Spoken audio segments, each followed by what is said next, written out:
Sudah. Oke, bagian sini. Bismillahirrahmanirrahim. Assalamualaikum warahmatullahi wabarakatuh.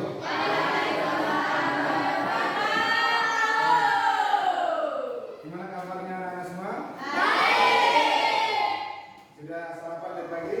Hari ini kita akan membahas kembali atau memuatkan kembali hal-hal positif tersebut, yaitu dengan cara kita akan membuat kesepakatan kelas. Jadi kesepakatan kelas itu akan kita buat untuk apa? Jadi untuk menunjukkan budaya positif di sekolah. Yang lebih umumnya yaitu bagaimana kita menguatkan kembali karakter kita sebagai seorang peserta didik yang ada di sekolah. Jadi hari ini kita akan membuat kesepakatan kelas dan tentunya kesepakatan kelas ini akan menjadi pegangan kita untuk membudayakan. Jadi intinya kesepakatan yang akan kita buat hari ini adalah suatu hal atau suatu tugas yang benar-benar kalian bisa aplikasikan di dalam keseharian kalian di sekolah. Jadi silakan kalian usulkan sendiri ke Pak Guru kesepakatan apa yang perlu kita sepakati, dan tentunya sekali lagi Pak Guru harus ingatkan yang bisa kalian terapkan dalam keseharian di sekolah. Bisa ya? Ada yang mengusulkan kesepakatan kelas yang pertama apa? Jangan buang sampah sembarangan. Apa?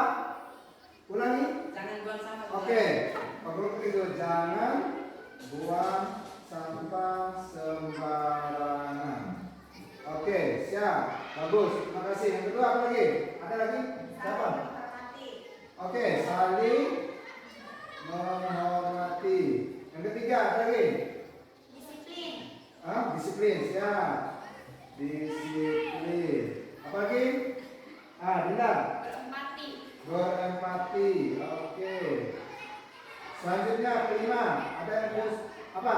Bertanggung jawab. Apa? Bertanggung jawab. Bertanggung jawab. Good. Oke, yang terakhir. Fauzia. Apa? Oh iya, tertib ketika belajar. Siap. Nah, anak-anak sekalian, sudah ada 6 gambaran umum kesepakatan kelas yang menjadi usulan kalian. Yang pertama, jangan buang sampah sembarangan. Yang kedua, saling menghormati. Ketiga, disiplin. Yang keempat, berempati. Yang kelima, bertanggung jawab. Dan keenam adalah tertib ketika belajar. Selanjutnya adalah kita akan membahas satu-satu dan kita akan setujui satu-satu. Baik, kalian sekarang kita akan membahas satu-satu. Apakah kesepakatan kelas yang sudah kita buat ini bisa kita terapkan di dalam keseharian kita atau tidak? Nah, kita mulai dari yang pertama. Jangan buang sampah sembarangan. Yang pertama yang boleh kita tanyakan, kira-kira ini penting apa enggak? Baik, apalagi sekarang mendukung musim hujan, jadi kalau kita membuang sampah sembarangan akan banyak sekali efek negatif yang akan kita dapat. Jadi kira-kira untuk kesepakatan kelas nomor 1 itu kita sepakat atau enggak? Sepakat ya. Oke, kalau sudah sepakat, perlu warnai dulu. Ini merupakan penanda bahwa kita tidak menyepakati kesepakatan kelas yang pertama. Nah, yang kedua, saling menghormati. Nah, saling menghormati sini luas jangkauannya ya. Bisa saling menghormati antara siswa dan guru, bisa saling menghormati antara siswa dengan siswa, bisa saling menghormati antara siswa dan orang lain dan sebagainya. Intinya di sini adalah saling menghormati. Kira-kira saling menghormati ini penting apa enggak? Penting ya. Nah, berarti kalau penting ini bisa kita jadikan kesepakatan kelas atau tidak? Bisa. Berarti kita sepakat untuk saling menghormati, kita masukkan dalam kesepakatan kelas. Sepakat apa enggak? Kemudian kita disiplin. Nah, disiplin di sini banyak. Di sekolah ini ada disiplin waktu, ada disiplin seragam dan sebagainya. Ini penting apa enggak? Penting. Kira-kira selanjutnya kalian bisa nggak kalau kita sepakat ini, kalian bisa nggak disiplin dalam keseharian kalian? Bisa. Berarti kita sepakat ya disiplin ini kita jadikan kesepakatan. Sepakat apa enggak? Sepakat. Kemudian yang kelima, bertanggung jawab. Bertanggung jawab juga ini luas. Bertanggung jawab dalam hal mengerjakan tugas, mengerjakan PR, bertanggung jawab di tugas komisaris dan sebagainya. Jadi dengan kesepakatan kelas bertanggung jawab ini, kita benar-benar dituntut atau diarahkan untuk menjadi seseorang yang bertanggung jawab. Kira-kira ini penting apa enggak? Penting ya. Jadi kita sepakat atau gimana? Sepakat.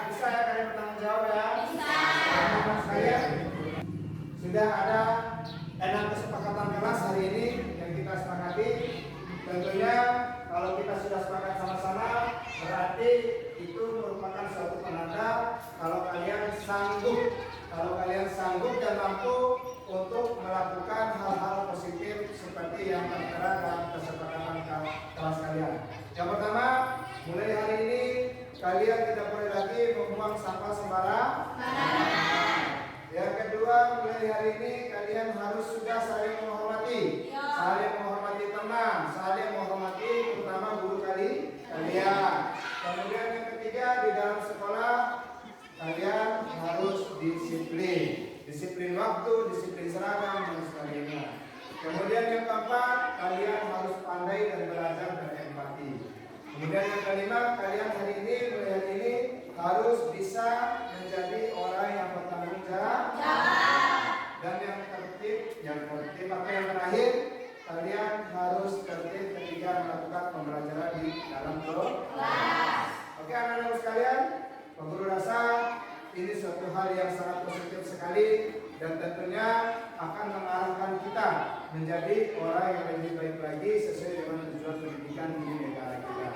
Oke, itu saja untuk hari ini anak-anak sekalian. Terima kasih untuk masukan dan sarannya. Kesepakatan kelas ini akan Pak Guru buat dalam bentuk flyer dan akan Pak Guru tempelkan di dalam kelas kalian agar kalian selalu mengingatnya kalau kita sudah pernah membuat kesepakatan kelas dan kalian harus mengikutinya dan atau mematuhi kesepakatan kelas yang sudah kalian sepakat. Siap apa enggak? Siap. Siap apa enggak? Siap. Siap apa enggak? Siap. Tepuk tangan untuk kita semua. Oke, sekali lagi terima kasih untuk waktunya. Mudah-mudahan ini suatu titik awal untuk menjadi pribadi yang lebih baik lagi. Assalamualaikum warahmatullahi wabarakatuh.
Kita sepakat untuk mulai Bapak Ibu.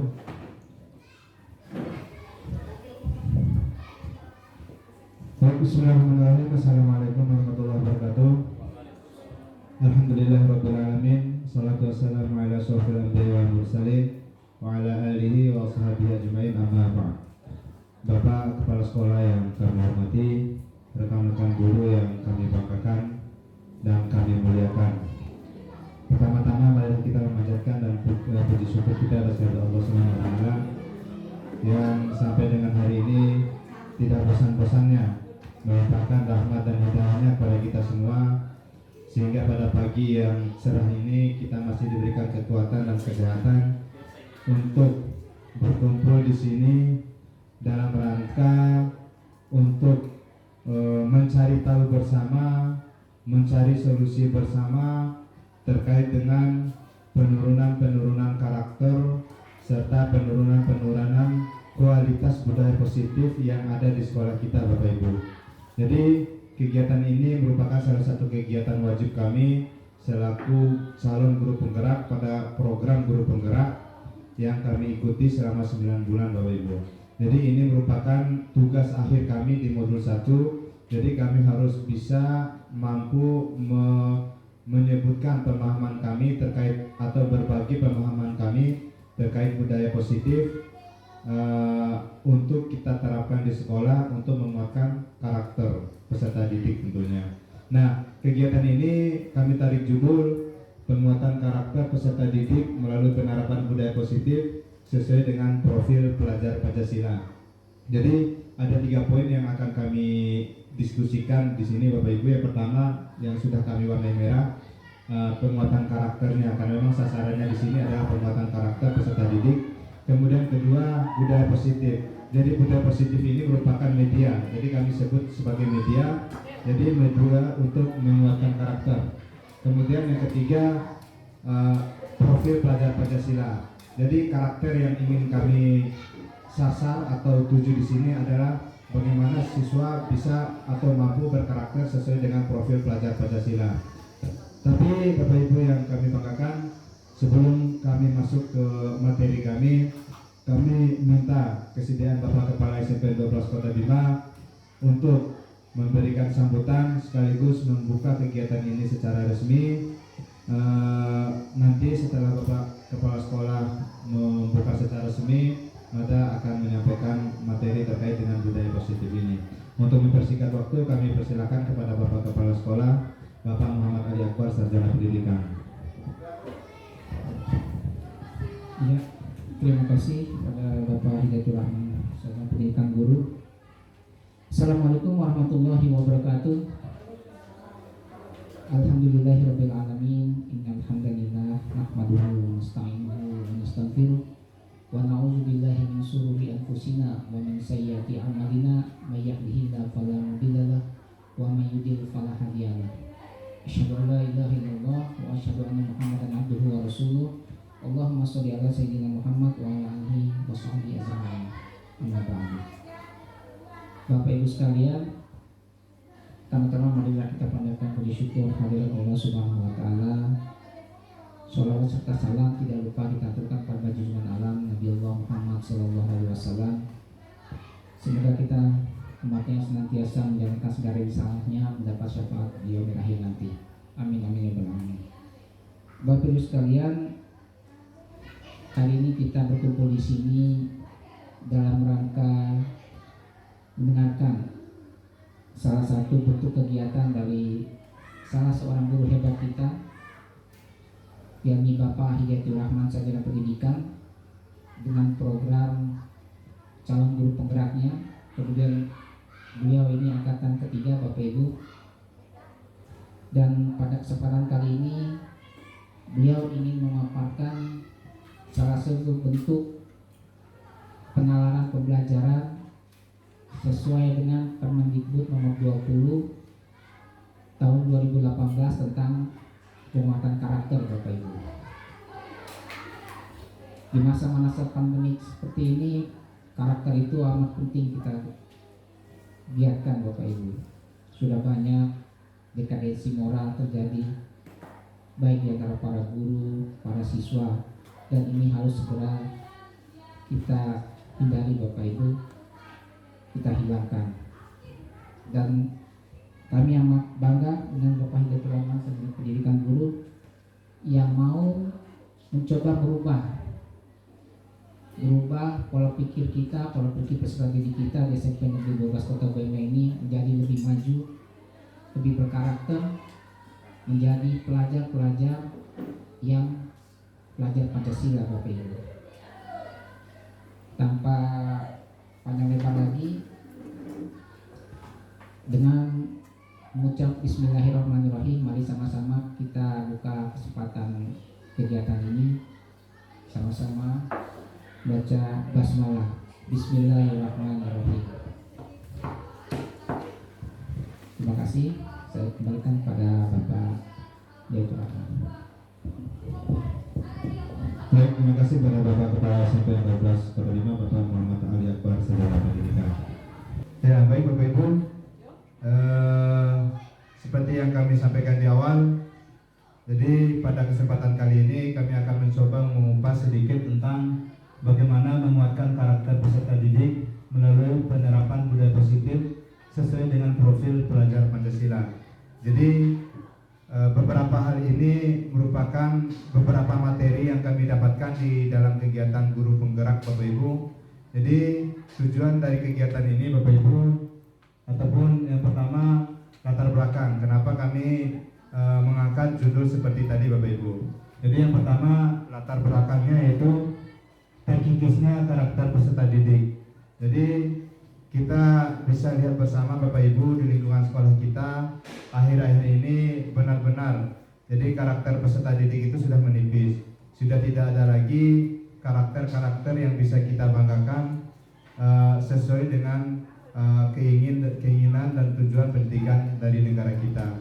Kemudian latar belakang kami yang kedua, langkah penanganan yang keliru dari peserta dari kita selaku pendidik Bapak Ibu. Ternyata setelah kami mengikuti kegiatan guru penggerak ini, kami sadar Bapak Ibu, ternyata penanganan yang sudah kita lakukan di sekolah terkait dengan masalah-masalah yang dihadapi oleh peserta didik itu salah. Penanganan yang kita lakukan sebenarnya yang sudah kita lakukan dan pernah kita lakukan ternyata hanya membuat peserta didik menjadi orang yang merasa bersalah Bapak Ibu. Jadi kalau peserta didik sudah merasa bersalah dari penanganan yang kita sudah lakukan, tentunya tidak akan ada motivasi dari peserta didik untuk memperbaiki diri. Malah dengan rasa bersalah yang mereka miliki atau setelah kita marahi dan sebagainya atau kita kasih hukuman, mereka akan semakin liar Bapak Ibu. Kemudian yang terakhir, ini merupakan salah satu tugas kami di kegiatan guru penggerak Bapak Ibu. Jadi itu 3 hal yang melatar belakangi kami kenapa kami mengangkat judul seperti tadi. Selanjutnya, tujuan. Jadi seperti latar belakang tadi, tujuan kami pertama yaitu peserta didik. Bagaimana peserta didik mempunyai karakter yang kuat sesuai dengan profil pelajar Pancasila Bapak Ibu. Beberapa tahun terakhir kita sudah sama-sama tahu dan benar-benar paham apa sih yang diinginkan oleh profil pelajar Pancasila. Nanti Mada akan uraikan Bapak Ibu. Kemudian pendidik. Jadi bagaimana kita bisa merubah paradigma dalam penanganan peserta didik Bapak Ibu. Bagaimana kita benar-benar memposisikan peserta didik kita itu sebagai manusia. Itu yang benar-benar diharapkan dalam modul ini Bapak. Kemudian terakhir untuk kita sekolah, bagaimana kita di sekolah bisa benar-benar menerapkan budaya positif yang berpihak pada siswa. Ya, tuntutan kurikulum 2013, ya pembelajaran berbasis siswa Bapak Ibu. Bagaimana setiap kegiatan yang kita lakukan di sekolah itu benar-benar mengarah ke peserta didik. Selanjutnya Bapak Ibu, profil pelajar Pancasila Bapak Ibu. Kita sudah sama-sama tahu inilah sasaran profil pelajar Pancasila yang harus kita kuatkan dan harus kita capai di sekolah Bapak Ibu sesuai dengan aturan atau edaran yang berlaku. Yang pertama, bagaimana peserta didik kita mampu mempunyai rasa iman dan takwa Bapak Ibu.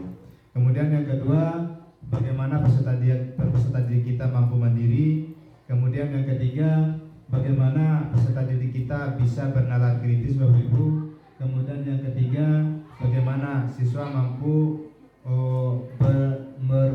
berkebinekaan global. Kemudian bagaimana siswa mampu bergotong royong, dan terakhir bagaimana siswa menjadi seorang siswa yang kreatif.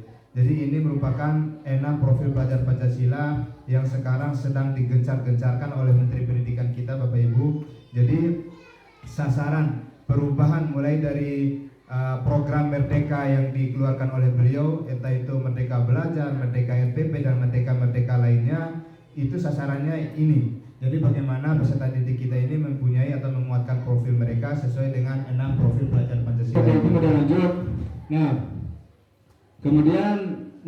Konsep budaya positif Bapak Ibu. Bagaimana sih sebenarnya budaya positif yang diinginkan oleh Menteri kita Bapak Ibu? Jadi yang pertama, bagaimana untuk mewujudkan budaya positif di sekolah itu Bapak Ibu, ada beberapa konsep inti yang harus kita laksanakan di sekolah atau harus kita ikuti Bapak Ibu. Minimal walaupun kita tidak bisa laksanakan, kita pahami aja dulu. Kita pahami dan kita tahu, oh ternyata untuk membudayakan hal-hal positif di sekolah itu kita harus melakukan hal-hal seperti ini. Yang pertama, bagaimana kita membuat keyakinan kelas namanya Bapak Ibu. Jadi salah satu cara untuk mewujudkan budaya positif itu adalah bagaimana kita mampu untuk membuat keyakinan kelas. Keyakinan kelas ini mirip-mirip sama pengaturan Bapak Ibu. Yang kedua, ada konsep disiplin dan disiplin positif dan motivasi Bapak Ibu. Kemudian yang ketiga, bagaimana kita bisa merubah paradigma kita selaku pendidik dalam mendidik peserta didik kita. Kemudian yang keempat, bagaimana kita bisa melakukan segitiga restitusi namanya Bu. Nanti Mada akan uraikan satu persatu. Kemudian bagaimana kita bisa memposisikan atau mengontrol diri kita dengan 5 posisi kontrol. Kemudian keenam, bagaimana kita bisa memenuhi kebutuhan dasar manusia, Bapak Ibu, kebutuhan dasar dari peserta didik kita.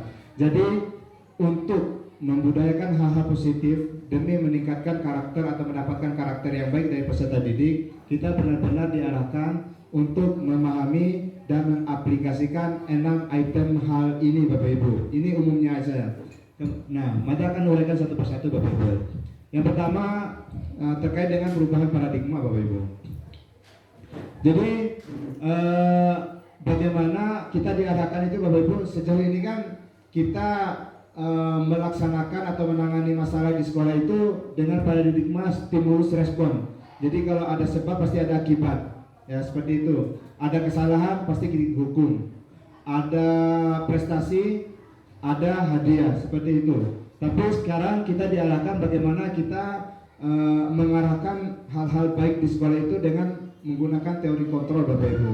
Jadi paradigma stimulus respon itu menurut Mas Menteri tidak terlalu maksimal untuk membudayakan hal-hal positif di sekolah, Bapak Ibu. Jadi ini diambil dari pendapatnya Stephen R. Covey dalam bukunya Principle Centered Leadership. Jadi dia mengatakan bahwa bila kita ingin membuat kemajuan perlahan sedikit-sedikit, ubahlah sikap atau perilaku Anda. Namun bila kita ingin memperbaiki cara utama kita, maka kita perlu mengubah kerangka acuan kita. Ubahlah bagaimana Anda melihat dunia, bagaimana Anda berpikir tentang manusia. Ubahlah paradigma Anda berpikir tentang manusia. Ubahlah paradigma Anda, skema pemahaman dan penjelasan aspek-aspek tertentu tentang realitas. Jadi kita di sini diarahkan untuk merubah paradigma kita dalam mendidik atau mengarahkan peserta didik kita. Nah, ini beberapa perubahan paradigma lama dan baru yang diinginkan oleh tujuan pendidikan kita sekarang, Bapak Ibu. Nah, yang berwarna putih ini merupakan stimulus respon yang biasa kita lakukan saat-saat sekarang. Dan harapannya sekarang adalah bagaimana kita bisa mengaplikasikan teori kontrol tentang dunia, Bapak Ibu. Jadi tuntutannya sekarang adalah bagaimana kita bisa memahami dan mengaplikasikan hal-hal yang berwarna kuning ini. Dari yang pertama, sekarang kita berpikir bahwa kebutuhan kita ini sama, Bapak Ibu. Ternyata dalam teori kontrol kebutuhan kita itu berbeda. Jadi hal-hal ini akan mendasari atau akan mengarahkan kita bagaimana kita bisa menaikkan kualitas karakter peserta didik dengan budaya positif tersebut. Kemudian yang kedua, sekarang kita berpandangan bahwa semua orang itu dengan hal yang sama, Bapak Ibu. Ternyata yang diinginkan itu bagaimana kita memandang seseorang itu dengan berbeda. Kemudian yang sekarang adalah kita mengubah orang itu, kita akan memaksa orang atau sasaran kita itu berpikiran sama dengan kita. Nah, sedangkan yang diinginkan adalah kita harus memahami dulu, Bapak Ibu. Sebelum kita rubah itu kita harus memahami dulu. Kita harus paham dulu cara orang atau cara pandang orang lain tersebut. Jadi kita tidak boleh memaksakan secara plot. Kamu harus seperti ini, kalian harus seperti ini. Tidak boleh seperti itu lagi, Bapak Ibu. Kemudian perilaku buruk yang sekarang ini yang umum, Bapak Ibu. Perilaku buruk dilihat sebagai suatu kesalahan. Ya, sampai dengan detik ini kita benar-benar sudah berpikiran seperti ini. Jadi suatu kesalahan atau suatu perilaku negatif yang dilaksanakan oleh kita dan peserta didik kita, pasti kita capnya sebagai suatu kesalahan. Ternyata walaupun benar itu merupakan suatu kesalahan, kita harus paham, Bapak Ibu, suatu kesalahan itu pasti punya alasan. Jadi itu yang kita harus cari tahu dulu untuk menyikapi permasalahan-permasalahan yang muncul di sekolah. Jadi jangan begitu ada masalah dibilang salah, dicap salah, seperti itu, Bapak Ibu. Kemudian orang lain bisa mengontrol saya.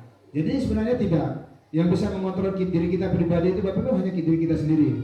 Jadi tidak ada orang lain yang bisa mengontrol kita, Bapak Ibu. Itu yang perlu kita kuatkan atau paradigma yang perlu kita rubah. Kemudian pemaksaan ada pada saat rujukan gagal. Nah, sebenarnya adalah kolaborasi dan konsensus menciptakan pilihan-pilihan baru. Jadi dalam menangani suatu masalah kita tidak boleh memaksakan kehendak kita, seperti yang terkait dengan yang mengontrol ini. Kemudian model berpikir kita sekarang adalah model berpikir menang kalah. Sedangkan yang diinginkan oleh pendidikan sekarang adalah model berpikir menang-menang. Nanti akan lebih lanjut lagi di item selanjutnya, Bapak Ibu. Kemudian disiplin positif dan motivasi Bapak Ibu. Nah, Dian Gosen dalam bukunya Restructuring School Discipline menyatakan ada 3 alasan motivasi perilaku manusia Bapak Ibu. Jadi kita harus mengetahui dulu, walaupun seseorang itu atau siswa kita berlaku salah, kita harus paham dulu apa sih motivasi dia melakukan hal tersebut. Nah, yang perlu kita pahami yang pertama adalah Bapak Ibu. Nah, untuk menghindari ketidaknyamanan atau hukuman. Jadi dalam melakukan suatu aturan, ya, suatu aturan siswa itu terkadang dia hanya melakukan atau mengikuti aturan itu hanya untuk menghindari hukuman. Ya, itu yang terjadi sekarang. Dia ngikut aturan-aturan sekolah, nasi di baju pada hukum pertanyaan misalnya itu. Saya harus mengerjakan tugas biar tidak dihukum oleh gubernur seperti itu. Jadi itu yang terjadi sekarang Bapak Ibu. Jadi siswa kita makanya budaya positif dan karakter itu tidak bisa tumbuh secara maksimal karena siswa kita tuh masih memperlakukan hal-hal seperti ini. Jadi siswa melakukan hal-hal positif di sekolah itu hanya menghindari hukuman. Itu yang pertama. Yang kedua, untuk mendapatkan imbalan atau penghargaan dari orang lain. Ya sama, selaras dengan yang pertama tadi. Jadi siswa melakukan hal-hal di sekolah agar dapat pujian, agar dapat hadiah, agar dapat tepuk tangan dan sebagainya. Jadi paradigma itulah yang terjadi sekarang. Tapi sebenarnya itu salah sebenarnya. Jadi kita sebenarnya tidak disuruh lagi untuk mengiming-imingi peserta didik dengan sistem punishment dan rewards itu Bapak Ibu. Jadi tidak boleh. Nah yang terakhir adalah ini yang harus dikejar atau kita kuasai sekarang Bapak Ibu. Jadi bagaimana siswa itu bisa menjadi orang yang mereka inginkan dan menghargai diri sendiri dengan nilai yang mereka percaya Bapak Ibu. Jadi di sini kita tekankan adalah bagaimana peserta didik itu bisa menjadi orang yang seperti mereka akan sadar. Jadi setiap ingin melakukan sesuatu itu mereka harus berpikir dulu. Kalau saya lakukan ini efeknya ke saya itu apa? Jadi mereka tidak berpikir lagi kalau saya lakukan ini saya mendapat hukuman apa dan saya dapat apa. Tapi yang mereka pikirkan adalah bagaimana kita mengarahkan pikiran peserta didik. Saya itu akan jadi orang apa? Saya itu akan menjadi orang seperti apa kalau saya melakukan hal seperti ini? Kalau melakukan suatu kesalahan saya jadi apa? Kalau melakukan suatu prestasi saya akan jadi seperti apa? Seperti itu Bapak Ibu. Itu terkait dengan disiplin Bapak Ibu. Kemudian selanjutnya terkait dengan keyakinan keras. Nah, kenapa keyakinan? Tidak peraturan Bapak Ibu. Tadi Mata sudah kasih gambaran Bapak Ibu. Jadi kenapa keyakinan? Jadi keyakinan itu nilai-nilai kebajikan atau prinsip-prinsip universal yang disepakati bersama secara universal lepas dari latar belakang suku, negara, bahasa maupun agama Bapak Ibu. Jadi gambaran umumnya seperti ini. Kalau peraturan kan kita di sekolah yang buat, gitu Bapak Ibu. Jadi akan terkesan terpaksa oleh peserta didik untuk mengikuti aturan-aturan yang kita buat. Jadi hal-hal tersebut dipandang oleh pendidikan kita itu tidak baik Bapak Ibu. Jadi tidak akan langsung mengena ke batin mereka. Nah, beda kalau mereka membuatnya itu dari mereka sendiri. Jadi keyakinan ini dari mereka sendiri yang buat Bapak Ibu. Mereka menyepakati hal-hal apa yang mampu mereka perbuat, hal-hal positif apa yang mereka bisa sepakati dan bisa mereka laksanakan bersama-sama. Sehingga kalau mereka buat sendiri, setiap mereka ingin melanggar pasti mereka akan kembali ke diri mereka. Oh ini saya buat sendiri Pak, tidak bisa saya langgar seperti itu Bapak Ibu. Selanjutnya, menurut Gosen, suatu keyakinan akan lebih memotivasi seorang dari dalam. Seperti yang Anda sampaikan tadi Bapak Ibu. Kalau mereka buat sendiri, keyakinan itu motivasinya dari dalam, bukan karena hukuman sama hadiah tadi Bapak Ibu. Atau memotivasi secara intrinsik. Seseorang akan lebih tergerak dan bersemangat untuk menjalankan keyakinannya daripada hanya sekedar mengikuti serangkaian peraturan Bapak Ibu. Ya, sama seperti kita akan lebih lebih intens menjalankan apa yang kita yakini daripada mengikuti aturan-aturan yang dibuat oleh orang lain. Seperti itu gambarannya. Nah, kemudian murid-murid pun demikian Bapak Ibu. Mereka perlu mendengarkan dan mendalami tentang suatu keyakinan daripada hanya mendengarkan peraturan-peraturan yang mengatur mereka harus berlaku begini dan begitu. Ya, selain mereka juga akan kaku dalam bersikap dan mengembangkan karakter mereka seperti itu Bapak Ibu. Baik, mata lanjut. Nah, bagaimana sih cara membuat keyakinan kelas itu Bapak Ibu? Yang pertama, keyakinan kelas bersifat lebih abstrak daripada peraturan yang lebih rinci dan konkret Bapak Ibu. Jadi di sini kita menyebutkan hal-hal universal yang bisa mereka aplikasikan ke dalam keseharian mereka di sekolah. Kemudian keyakinan kelas berupa pernyataan-pernyataan universal. Kemudian yang ketiga, pernyataan keyakinan kelas senantiasa dibuat dalam bentuk positif Bapak Ibu. Jadi sudah tidak ada lagi bahasa-bahasa jangan buang sembarangan, ya, tidak boleh mengganggu teman. Itu kan peraturan tuh. Tapi sekarang sudah tidak dibenarkan seperti itu. Jadi bahasanya itu harus universal, misalnya bertanggung jawab, disiplin, kemudian apa lagi? Pokoknya hal-hal positif tersebut kita tuangkan dalam keyakinan kelas itu dalam bentuk bahasa yang universal. Kemudian keyakinan kelas sebenarnya tidak terlalu banyak sehingga mudah diingat dan dipahami oleh semua orang kelas. Dalam pembuatan keyakinan kelas ya tidak usah banyak-banyak. Cari poin-poin penting atau hal-hal penting universal yang bisa kita kira-kira kita aplikasikan dan bisa kita jaga dan pertahankan Bapak Ibu. Ya misalnya contoh aja 2 aja dalam 1 tahun, misalnya untuk tahun ini disiplin sama saling menghormati aja. Nah kalau sudah baik dan sudah stabil baru kita bikin lagi kesepakatan atau keyakinan kelas di yang lainnya untuk kedepannya. Kemudian keyakinan kelas sebaiknya sesuatu yang dapat diterapkan di lingkungan sekolah. Seperti yang Mada sampaikan tadi, jangan sampai membebani siswa dan kita sebagai seorang guru Bapak Ibu. Silakan disuruh siswa untuk menentukan sendiri keyakinan kelas apa yang mereka inginkan dan bisa mereka aplikasikan di sekolah. Kemudian semua warga kelas hendaknya ikut berkontribusi dalam pembuatan keyakinan kelas lewat kegiatan curah pendapat. Jadi benar-benar untuk menentukan keyakinan kelas ini dulu kita minta pendapat dari peserta didik kita. Jangan kita yang mengeluarkan aturan-aturan seperti itu. Selanjutnya yang terakhir adalah bagaimana kita mau meninjau kembali keyakinan kelas dari waktu ke waktu. Jadi sebuah keyakinan yang sudah kita bahas kita harus apa istilahnya? Kita harus revisi, kita harus lihat kembali apakah ini berjalan dengan baik atau tidak. Kalau belum berjalan dengan baik ya kita perbaiki. Kalau sudah benar-benar baik ya kita tambah lagi keyakinan kelasnya. Seperti itu Bapak Ibu. Nah, mari lanjut. Nah, pemenuhan kebutuhan dasar. Ini menarik sebenarnya Bapak Ibu. Nah, seperti yang ada ungkapkan di pertama tadi, sebenarnya peserta didik itu melakukan kesalahan. Pasti dia hanya ingin memenuhi kebutuhan dasar mereka Bapak Ibu. Sehingga kita tidak boleh langsung menyalahkan peserta didik yang melakukan suatu kesalahan, tetapi kita harus mengkomunikasikan dulu apa alasan mereka dan apa yang menjadi sebab mereka membuat kesalahan tersebut. Nah, pemenuhan kebutuhan dasar ini Bapak Ibu, ada 5 kebutuhan dasar dari kita semua Bapak Ibu. 5 kebutuhan dasar manusia itu sehingga peserta didik itu melakukan suatu kesalahan di sekolah karena mereka tidak dapat memenuhi kebutuhan dasar ini Bapak Ibu. Yang pertama, bertahan hidup. Kebutuhan dasar bertahan hidup Bapak Ibu.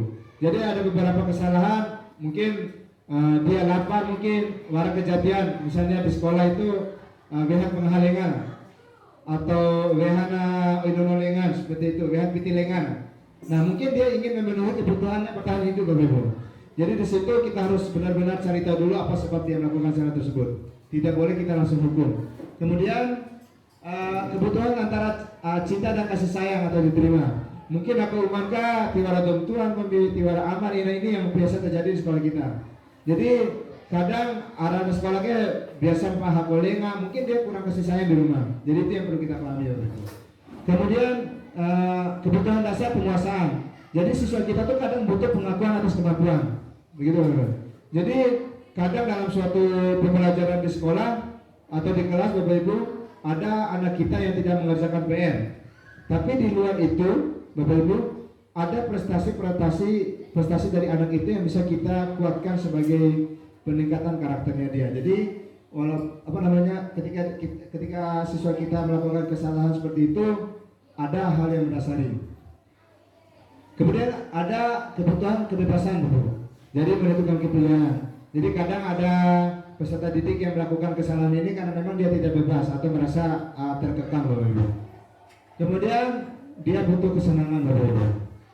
Nah selanjutnya 5 posisi kontrol. Jadi dalam menangani masalah dari peserta didik dalam mencari tahu kebutuhan dasar dari peserta didik itu, posisi kontrol kita sebagai seorang pendidik itu harus seperti ini, Bapak. Harus seperti hal-hal ini, dan ada beberapa hal yang sudah pernah kita lakukan ternyata tidak baik. Jadi di sini ada satu poin yang baik, bagaimana kita harus bersikap untuk menangani masalah-masalah tersebut. Jadi 5 posisi kontrol, yang pertama adalah penghukum. Kadang kita ada atau menjadi seorang pendidik sebagai penghukum, di mana ini beberapa bahasa yang mengarahkan kita, Bapak Ibu, dalam menangani suatu masalah sehingga kita disebut sebagai penghukum. Seperti jika ada suatu masalah, kita menyebutkan, kenapa kamu tidak mematuhi aturan? Patuhi aturan saya. Kemudian selalu pasti yang terakhir selesai. Kalau kita mengeluarkan bahasa-bahasa seperti ini, Bapak Ibu, itu kita berada di posisi penghukum. Nah, di posisi penghukum, guru hanya percaya bahwa caranya dialah pembelajaran yang bisa berhasil. Jadi dalam posisi ini kita hanya percaya dan yakin bahwa caranya dia aja yang bisa merubah sikap peserta didik ini, Bapak Ibu. Kemudian ada membuat orang merasa bersalah. Nah, contoh kalimatnya seperti ini. Bapak kecewa sekali sama kamu. Ya, bila kali dingawasi. Nah, bahasa bocah seperti itu. Bila kali dingawasi bisa ke anak sekolah cara, Bapak Ibu. Nah, kalau ada bahasa-bahasa seperti ini berarti kita tuh berada dalam posisi membuat orang merasa bersalah. Jadi ketika bahasa ini dikeluarkan, Bapak Ibu, siswa itu akan merasa lebih bersalah lagi, Bapak Ibu. Nah, pada posisi ini murid akan memiliki penilaian yang buruk tentang dirinya. Jadi merasa tidak berharga. Nah, sehingga karakter yang kita inginkan itu tidak muncul, Bapak Ibu. Selanjutnya posisi sebagai teman. Ya, ini mulai masuk ke dalam posisi yang positif, Bapak Ibu. Untuk membuat orang bersalah dan penghukum ini merupakan posisi yang negatif.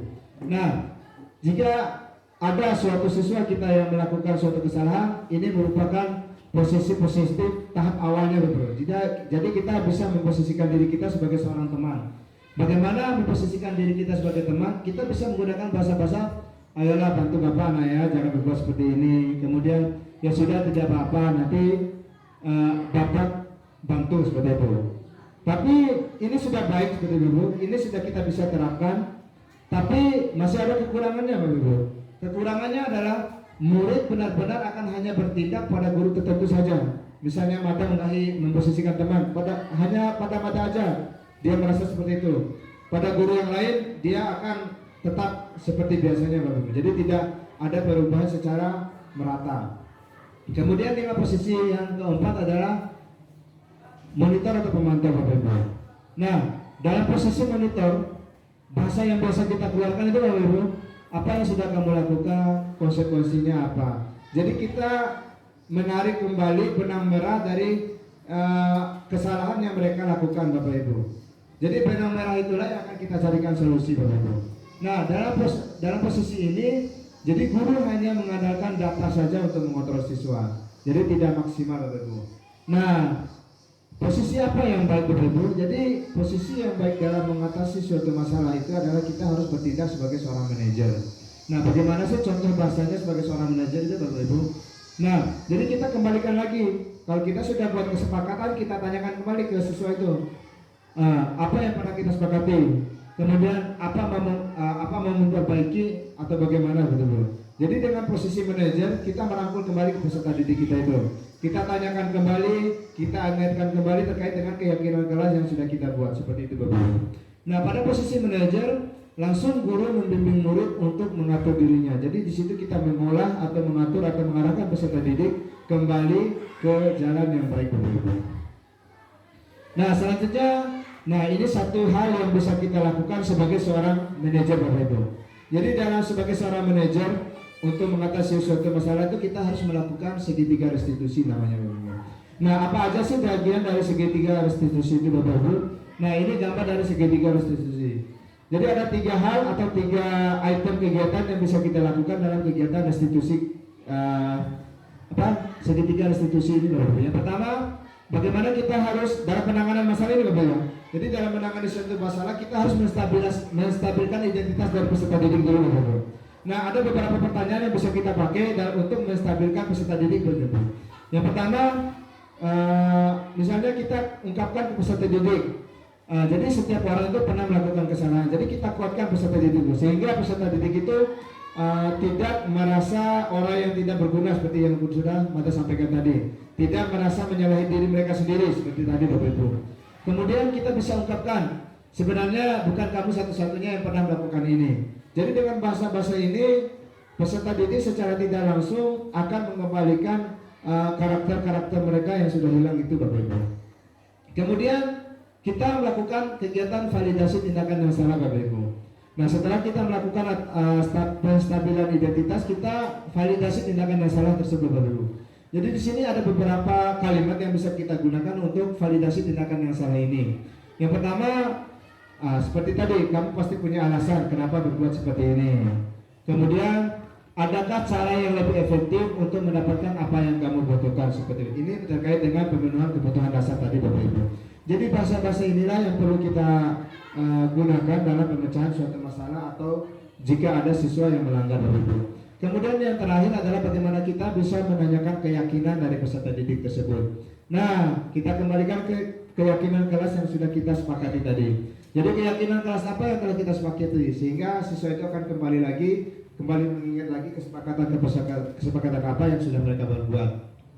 Kemudian bahasa yang terakhir yang bisa kita manfaatkan atau kita gunakan yaitu adalah, sebenarnya kamu ini ingin menjadi orang yang seperti apa Bapak Ibu. Jadi dalam hal ini, dengan menanyakan hal ini, peserta didik akan menguatkan diri mereka sendiri untuk menjadi pribadi yang lebih baik lagi Bapak Ibu. Oke, itu aja mungkin yang bisa Mada sampaikan Bapak Ibu terkait dengan penerapan budaya positif untuk penguatan karakter. Intinya di sini adalah Bapak Ibu, jadi dalam menghadapi suatu masalah dengan peserta didik, kita tidak boleh plek langsung menghukum mereka Bapak Ibu.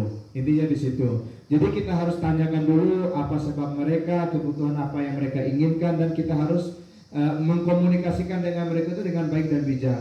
Sehingga dengan cara tindakan kita dalam mengatasi masalah itu Bapak Ibu, dari secara tidak langsung keinginan dan batin peserta didik itu dalam mengubah karakter mereka itu akan lebih kuat dibandingkan kita harus menghukum mereka, memarahi mereka. Kalau kita menghukum mereka dan memarahi mereka, mereka malahan akan menjadi lebih liar lagi Bapak Ibu, seperti itu. Itu gambaran umum yang bisa Mada sampaikan pada kesempatan ini Bapak Ibu. Untuk hal-hal lain dan modul-modulnya nanti jika Bapak Ibu membutuhkan, nanti Mada akan share Bapak Ibu untuk penguatan terkait dengan hal-hal tersebut. Ini hanya poin-poin penting saja bagaimana cara kita untuk membudayakan hal-hal positif atau budaya positif untuk menguatkan karakter dan sebalaka Bapak Ibu. Demikian yang bisa kami sampaikan Bapak Ibu. Lebih dan kurangnya mohon maaf. Billahi taufiq wal hidayah. Wassalamualaikum warahmatullahi wabarakatuh. Ya, baik Bapak Ibu. Ya. Mungkin ada rekan-rekan yang ingin ditanyakan atau perlu didiskusikan, kami persilakan Bapak Ibu. Atau didiskusikan. Oh iya, silakan Pak Rahmat. Assalamualaikum warahmatullahi wabarakatuh. Waalaikumsalam. Terima kasih atas kesempatannya. Saya sangat tertarik sekali dengan judul yang Bapak sampaikan tadi tentang keyakinan atau peraturan. Menurut pemikiran saya, artinya siswa itu di dalam kelas maupun di sekolah itu harus membuat sendiri aturannya agar bisa mereka laksanakan. Mungkin begitu Pak narasumber. Baik, terima kasih Pak Muhammad. Ya, betul sekali. Jadi tadi pada sudah sampaikan Bapak Ibu, jadi bedanya peraturan sama keyakinan itu adalah, yang pertama poinnya adalah peraturan kan kita buat. Jadi belum tentu peraturan yang kita buat itu disanggupi oleh peserta didik kita. Sehingga dari peraturan yang kita buat yang dilanggar oleh peserta didik itulah yang akan menunjukkan kalau siswa dan budaya positif di sekolah kita itu tidak berkarakter dan tidak baik seperti itu. Makanya diarahkan untuk lebih membuat keyakinan kelas. Jadi siswa yang menentukan, silakan anak-anak kita arahkan dulu. Jadi Pak Guru tidak akan membuat peraturan di kelas ini, tapi kalian yang buat. Kalian sebutkan hal-hal apa, tentunya hal-hal positif Bapak Ibu ya. Jadi hal-hal apa yang bisa kalian sepakati, kalian laksanakan dan kalian pertahankan terkait dengan hal-hal positif di sekolah. Nah, dengan hal tersebut Bapak Ibu, karena itu munculnya dari keyakinan peserta didik, pasti akan lebih kuat. Sehingga ketika mereka ingin melakukan kesalahan atau melanggar kesepakatan mereka akan kembali berpikir, oh ini yang saya buat sendiri. Jadi tidak mungkin, gambaran umumnya adalah tidak mungkin mereka menyalahi aturan atau kesepakatan yang sudah mereka buat.